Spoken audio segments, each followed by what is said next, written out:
Selamat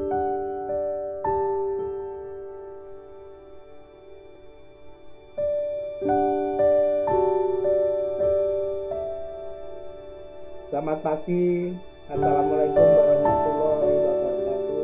Waalaikumsalam Waalaikumsalam warahmatullahi wabarakatuh. Nah, Bapak Ibu sekalian, memang kalau untuk goreng itu yang paling sakti itu memang minyak kelapa.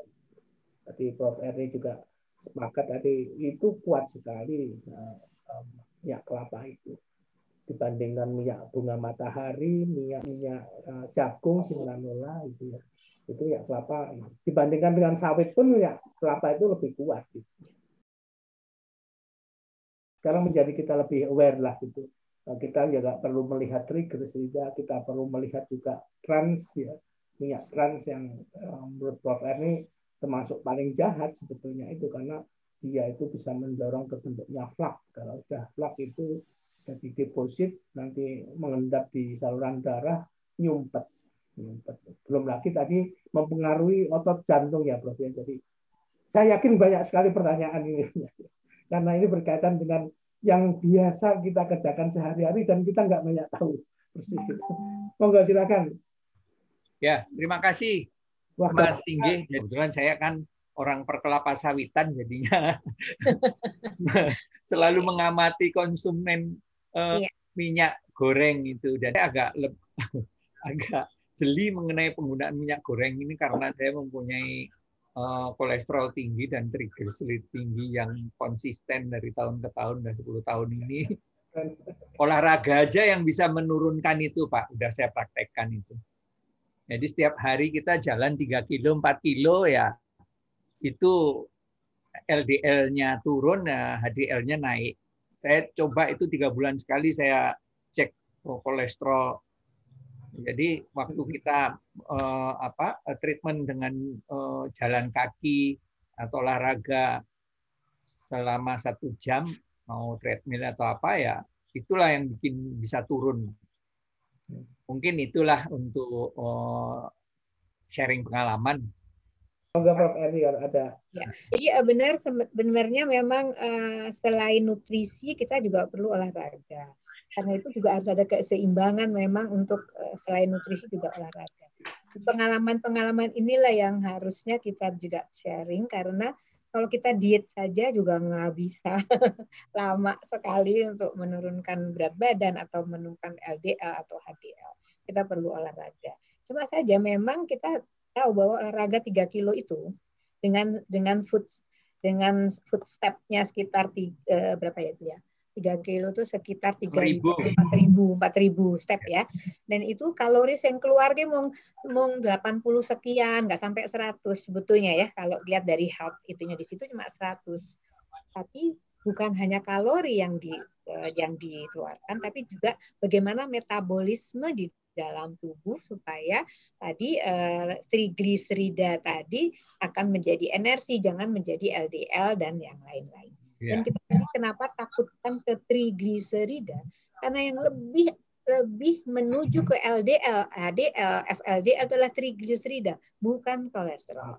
Jadi kalau kolesterol dia akan diubah dulu, masih panjang kaskadenya untuk menjadi LDL. Sedangkan kalau yang fruktos tadi itu yang hati-hati. Jadi kita jangan sampai perangah hanya cuma ngomongin masalah lemak, padahal fruktosnya dietnya sangat tinggi dan itu sangat berbahaya. Dan penelitian saya kebetulan saya mencekok si tikus dengan high fructose diet dan kolesterol cuma sedikit, cuma 10%. Itu dalam 3 bulan pencekokan, berarti 12 minggu, itu trigliseridanya naik sampai 3-4 kali lipat dari normal. Dan terjadi plak di beberapa tempat. Jadi itu yang nanti akan belum saya publikasikan karena memang hasilnya tidak hanya trigliserida yang naik, tapi juga hiperglikemia, juga terjadi obesitas, dan semua gejala itu menjadi sindroma metabolik yang sulit sekali diobati. Dan kalau misalnya hipertrigliserida glukosnya tinggi, nanti obatnya anti diabetes, bisa 1 bisa 2. Nanti yang triglisnya tinggi dikasih obat anti kolesterol, bisa 1 bisa 2. Terus asam uratnya juga tinggi, dikasih obat juga. Jadi satu orang ini bisa mendapatkan obat bisa lebih dari 6 atau kadang-kadang sampai 10. Dan itu disebut polifarmasi. Dan itu akan sangat berbahaya. Sedangkan penelitian saya ke depan, saya hanya menggunakan ekstrak akar kucing, Acalypha indica. Jadi saya cuma pengennya sih kalau ini terbukti sudah bahwa ekstrak akar kucing, jadi akarnya dari akar kucing itu bisa digunakan untuk mengatasi sindroma metabolik. Hanya satu tanaman, bukan banyak obat begitu ya. Itu mudah-mudahan sih ke sana ke depannya kita ya, amin. Berapa persen dari masyarakat kita di Indonesia yang menggunakan minyak goreng? Sebagian besar adalah masyarakat menengah ke bawah. Ya, betul. Dan mereka tidak mungkin goreng cuma sekali. Karena masih bening, sayang. Goreng maneh. Sampai rada-rada ireng-ireng sithik ngono. Padahal begitu sudah goreng kedua, ketiga, itu sudah gugus transnya udah makin banyak ya. Nah, Monggo yang lain, ayo. Ya, tanya. Tanya. Ya, saya pernah ikut diet Herbalife. Itu minyak yang disarankan justru minyak bunga matahari. Iya, kenapa begitu ya? Ini baru surprise, justru malah kurang bagus. Kemudian ya minyak, memang kalau Herbalife minyak paling 1 sendok makan untuk biar masaknya kalau bakar nggak gosong gitu. Terima kasih. Ya, nah yang tadi minyak jagung, minyak apa tadi, mentah bunga matahari, itu sebetulnya itu dia rantainya ada rantai panjang semua loh. Jadi yang semua yang minyak yang dari jagung, terus kemudian apa tadi jagung, terus matahari, terus minyak kedelai dan sebagainya, itu semua di rantai panjangnya banyak sekali loh. Sedangkan di rantai pendek itu sedikit, hampir tidak ada. Padahal kita pengennya kita pengen yang rendah dan yang sedang saja, jangan yang rantainya panjang. Tadi sudah dijelaskan oleh Ibu Rafi, maka kita perlu yang rantai pendek sebetulnya. Seperti tadi monounsaturated protein ya, lemak. Yang itu minyak zaitun tadi cuma 1 rantai, pendek sekali rantainya. Jadi itu yang lebih aman dibandingkan dengan yang panjang. Dan untuk itu yang panjang itu lebih mudah kalau digoreng mengubah menjadi bentuk ya trans gitu. Ya, jadi itu. Ya memang mungkin mahal sekali kalau minyak bunga matahari mereka. Iya. Jadi kita kalau dia bunga mataharinya tidak digoreng, tidak untuk menggoreng, tapi untuk salad dan sebagainya masih bagus. Tapi kalau udah digoreng pasti dia akan pecah jadi yang trans. Itu yang kita takutkan. Ya, makasih. Ini pengalaman saya juga ini, Bu Nuni ini. Saya dulu itu tadi pada 2007-2009 itu terjebak pada hal itu. Jadi saya menggoreng pakai minyak matahari, jagung, satu lagi kacang.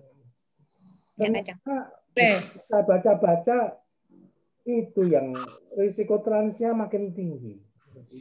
Jadi ya masalahnya memang sekarang ini kan makin banyak penelitian yang mengungkapkan tadinya itu belum terungkap. Yeah. Jadi updating knowledge itu pengetahuan itu memang luar biasa itu.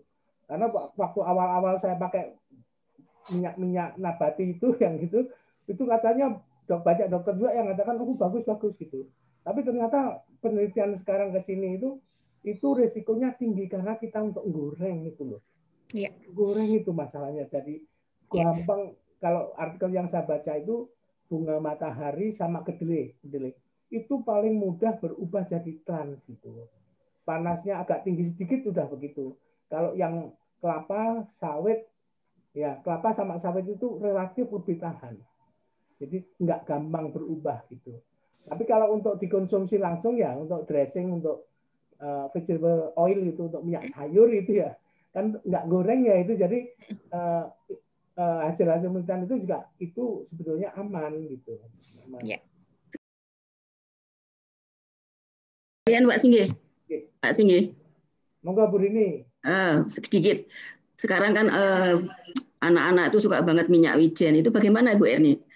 Minyak wijen itu bahayanya seperti apa? Dan juga pengen tanya second opinion dari pemakaian minyak selain minyak zaitun kan cukup mahal ya. Ini apa yang agak-agak sedikit lebih baik dari minyak kelapa dan sebagainya. Ya, sebetulnya minyak wijen pun seringkali tidak untuk menggoreng ya Ibu. Ya, lebih ke arah ke salad dressing, lebih ke arah untuk garnir ya, ke garnir gitu ya. aja. Jadi begitu dipanaskan itu yang kita rusak. Dan kalau dipanaskan sekali mungkin enggak apa-apa, tapi kita kayaknya mahal banget ya kita menggoreng dengan minyak wijen begitu ya. Sama juga dengan minyak zaitun untuk menggoreng. Juga tadi minyak bunga matahari. Jadi selama itu masih dalam bentuk untuk yang masih mentah tidak digoreng, sebenarnya nggak ada masalah sebenarnya, karena tubuh akan memecah. Terutama kalau tubuh punya enzim ya, ada enzim lipase dan ada di kantong empedunya juga mempunyai asam-asam empedu yang bisa membuat si lemak itu menjadi emulsi. Jadi banyak fatty acidnya menjadi kecil sekali dan itu mudah diabsorpsi. Itu dalam kondisi yang normalnya. Tapi kalau orangnya sendiri kekurangan tadi juga protein, kekurangan juga enzim untuk memecah ya, berarti memecah lipase tadi, maka juga percuma kita makan lemak, maka jadi kembung dia, jadi nggak terpakai minyaknya. Jadi kita memang melihat, jadi kita lihat bahwa no fit for all. Semua yang kita bicarakan juga kita lihat pasien demi pasien, jadi tidak, atau orang demi orang, tidak bisa dipakai untuk kayak orang Jawa itu digebiah-uyah ya. Jadi harus berorangan. Karena itu saya memang, mohon maaf, saya memang dokter tapi saya sebenarnya nggak suka praktek, karena kalau saya praktek biasanya ngomongnya lebih panjang daripada saya kasih obat gitu ya.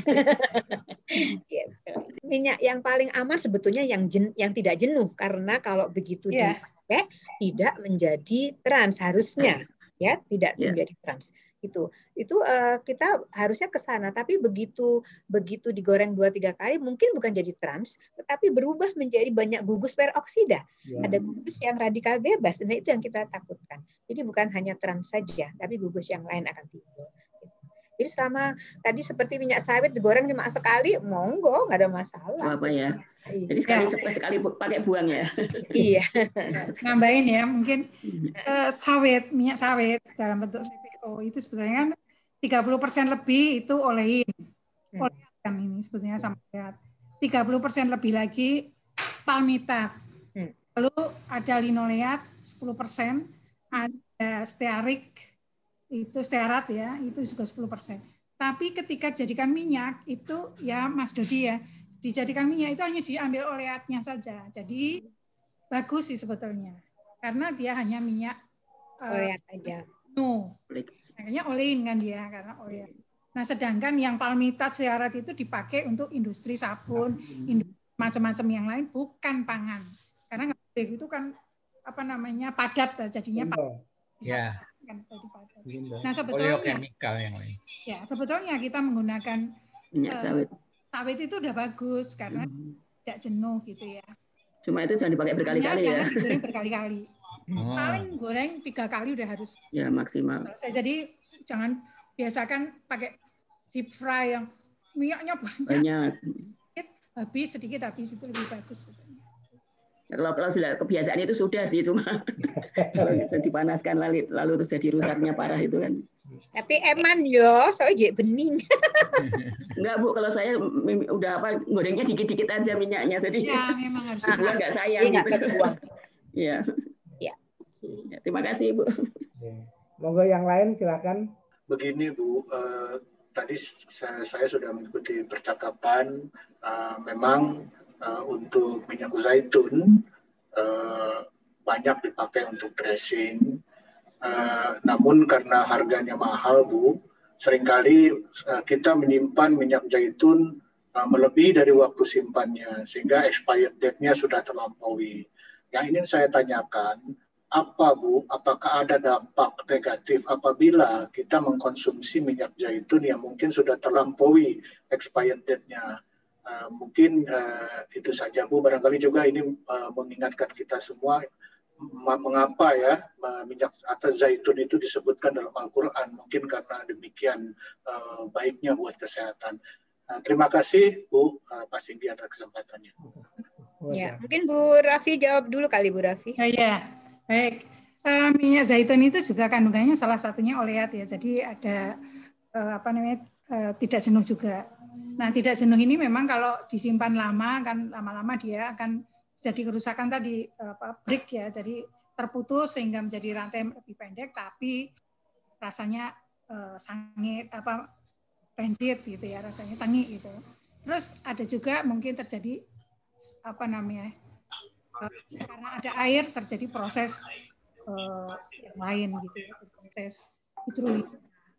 Bisa juga terjadi proses saponifikasi kalau di situ mungkin ada air zat basah gitu ya, jadi saponifikasi. Jadi tentu saja sisi baiknya menjadi hilang kalau sudah expire gitu ya. Jadi turun sekali gitu. Makanya kenapa dibikin expire? Karena dia setelah sekian lama itu dari proses penelitiannya itu rusak gitu. Nah kalau rusak ya sudah kita rusak itu belum tentu berbahaya ya. Ada yang rusak misalnya saja vitamin C dosis tinggi, taruhlah UC 1000, dia juga ada expired date, artinya dia punya ambang kan sebetulnya. Ketika dia mengklaim itu minimalnya kandungannya harus sekian. Nah kalau dia udah di bawah itu berarti sudah di bawah klaimnya dia sehingga tidak boleh dijual lagi kan gitu. Jadi itu tidak berbahaya tapi tidak sesuai dengan klaimnya. Bisa juga begitu. Gitu. Jadi bisa expired date itu bisa menyatakan itu berbahaya, bisa menyatakan itu sudah tidak sesuai klaim, bisa menyatakan bahwa itu sudah rusak, jadi sudah tidak berbahaya bagi tubuh kita, tapi tidak ada manfaat. Gitu. Ya, memang sebetulnya kan expired date itu kan bukan tiba-tiba ya, aman terus tiba-tiba bahaya kan nggak gitu ya. Itu kan sebetulnya jaminan dari industri. Buatnya bahwa setelah lewat itu dia nggak menjamin sesuai dengan klaimnya. Gitu. Nah, kita itu dulu setelah di luar Pak Reza ingat tuh ya, ada posisi itu di expired date itu yang besoknya dibuang kita beli karena harganya karena kita tahu akan berbahaya mungkin. Tapi jaminannya itu yang nggak ada. Kalau ada apa-apa mereka nggak mau jamin gitu. Itu beli ayam bisa berpak-pak karena harganya tinggal 20%, 30%. Itu khas student dari Indonesia gitu ya. Monggo Prof. Erni, monggo. Ya, terima kasih. Tadi sudah terjawab sebetulnya oleh Bu Raffi. Jadi sebenarnya juga cara penyimpanan akan berpengaruh terhadap expired date-nya. Jadi seandainya tuh di dalam kaleng dan kalengnya tuh disimpan juga di tempat panas, pasti akan terjadi oksidasi walaupun tidak langsung panas, tapi itu dengan panas dia akan merusak si gugus tadi, gugus yang yang unsaturatednya. Dan tadi memang semua yang terpecah biasanya memang baunya jadi tengik, tidak enak. Jadi orang pasti akan waktu mengkonsumsi rasanya kok kayak begini ya gitu. Jadi belum sudah dari segi rasa kayaknya sih tidak enak dikonsumsi ya sudah pasti dibuang begitu. Tapi untuk dalam jadi toksisitas dan sebagainya itu perlu waktu yang lama. Tidak bisa memang tadi Pak Singgi sudah mengatakan tidak sekaligus terjadi suatu toksisitas. Dan biasanya orang akan melihat kalau misalnya tak simpan dalam lemari es piye yo gitu. Dan kita tentu saja minyak zaitun kan biasanya bentuknya dalam yang aslinya saya tahu punyanya dalam kaleng ya, dari produksi dari mana itu expired sampai 20 tahun. Cukup lama sebenarnya. Iya. Cukup lama expired-nya. Tapi ya begitu sudah expired ya tadi sudah dijelaskan oleh Ibu Raffi.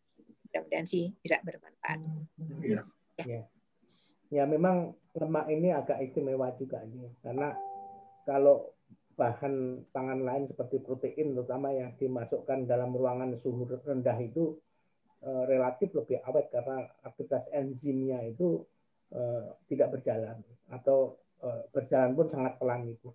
Tapi kalau lipase atau oksidase gitu di suhu rendah itu juga masih bekerja gitu. Seringkali kita nyimpen makanan gorengan masuk ke kulkas harapannya nggak tengik juga gitu. Karena prosesnya itu masih yang paling bagus ya pencegahan sinar dan suhu oksidasi itu membantu gitu. Tapi suhu rendah sebenarnya tidak banyak membantu. Jadi kita kalau menyimpan ikan itu Pak Reza ya, dibeku itu kalau sudah setahun ya sudah mulai ada tengiknya gitu. Iya. Jadi lemak itu memang hebat juga. Terima kasih Bapak Ibu sekalian. Terima kasih. Terima kasih Pak Sigit, terima kasih Prof, terima kasih Bu Rafi. Selamat tahun baru. Selamat.